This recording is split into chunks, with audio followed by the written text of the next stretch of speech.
Crap, she's running away with my string. I'm trying to put new strings on my guitar to get it ready for the next video shoot. So let's try this again.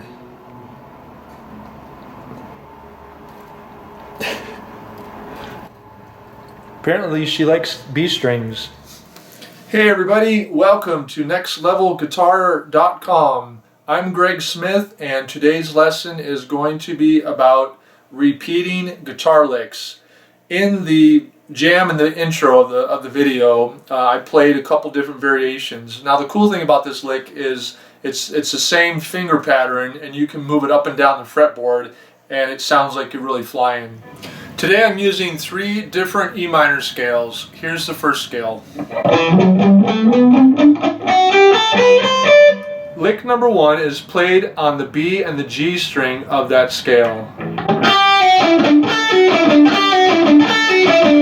There's a couple ways you can play this. You can pick each note, like I just did for that staccato type of sound, or you can play it with pull-offs. Now, a good way to do that is to bar the G and the B string on the 7th fret with your first finger, and then pull off with your other fingers. Now just be careful when you do this, because it's a tendency for the strings to ring out when you're not intending to.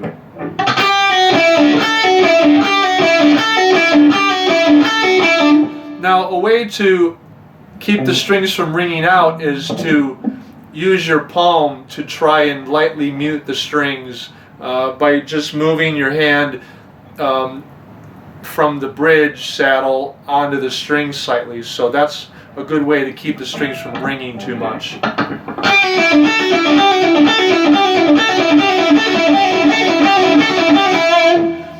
Now lick number 2 is using that same finger pattern, but we're going to make it into triplets like this.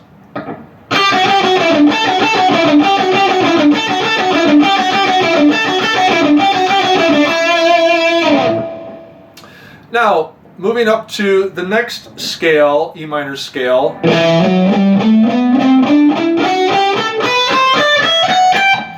And we're going to take that same lick number 1 and just simply play it up in this position.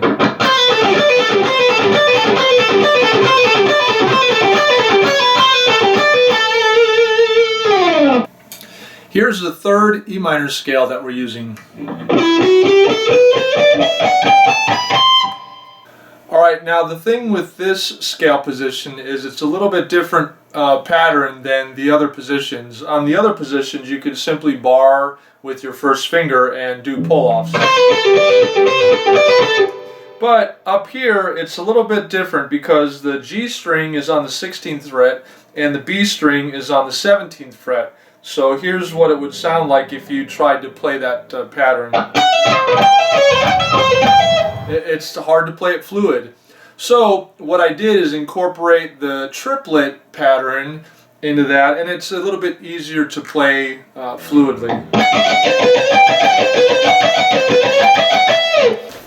So give that a try. Work with all 3 of those in the different positions. Practice picking each note and doing the pull-offs on each one, and also work with the triplet in all those different positions. Okay, now what we're going to do is take those licks and move them up the fretboard, still staying in the key of E minor and still staying on the B and the G string.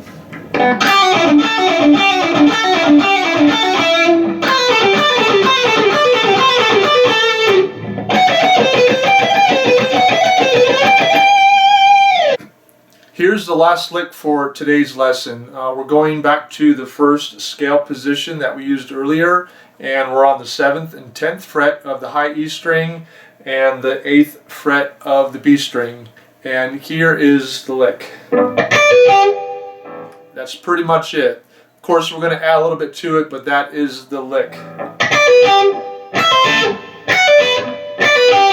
Okay, so I want to mention real quick, when playing the notes on the higher strings and also moving up the neck, sometimes it's a good idea to go to your neck position. It kind of smooths out the notes a little bit.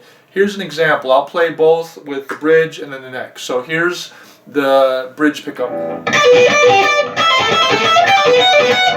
Okay, Okay, and now the neck position.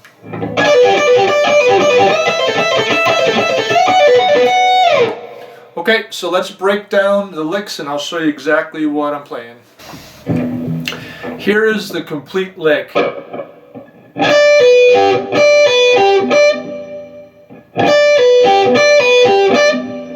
That's it. So you just repeat that as many times as you want, and then you can shift to the next position up or down the neck.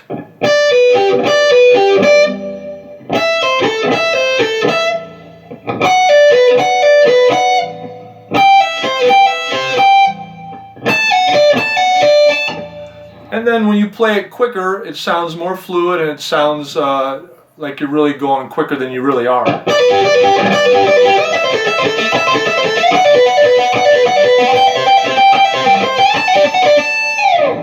Okay, so I'm pulling off each note and just picking the next note on the B string.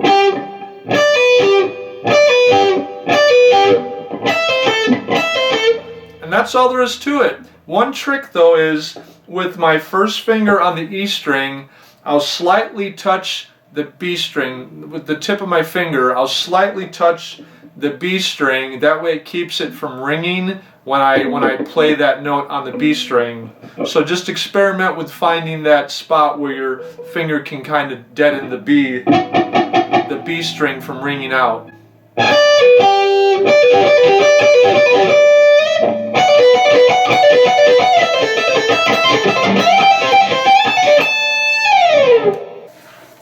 I just want to say thanks for checking out today's video. The jam track playing at the end of this video shows all the licks that we learned today being played in the musical context.